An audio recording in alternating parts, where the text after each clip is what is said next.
Elle aura passé presque 30 années aux Trois Suisses avant d'être définitivement remerciée. Anne-Marie Da Silva a été l'une des nombreuses victimes d'un énième plan social au sein de l'entreprise nordiste. Un coup dur pour celle qui a gravi les échelons un à un, passant de la manutention au bureau de comptabilité. Il y a encore quelques mois, elle militait avec ses anciennes collègues avant d'accepter la fatalité et de partir pour d'autres cieux. On a mis un point d'honneur à se dire bon, on va faire quand même quelque chose, même si on savait qu'on n'allait pas avoir gain de cause de toute façon.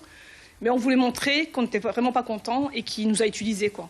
Et de là m'est venu avec le plan PSE que nous avons eu ici donc en août. J'ai voulu travailler dans les cimetières.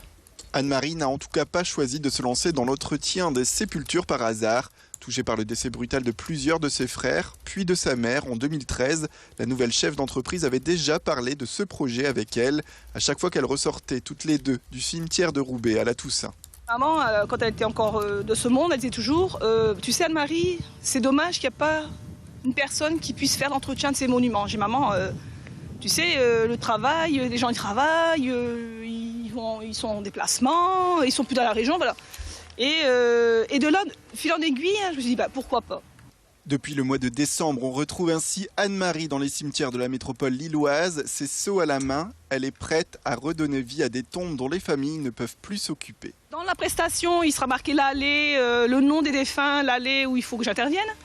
Et de là, j'enlève tout ce qui est fané, ou même si les fleurs sont encore d'actualité, sont encore fraîches, je change l'eau, je remets une eau, j'enlève tout, je nettoie, je savonne, et toujours avec des produits naturels. Je tiens à le préciser fortement parce qu'on est déjà assez pollué. Et de là, une fois que le monument est terminé, je fais une photo l'avant et l'après et j'envoie soit par mail, soit par courrier.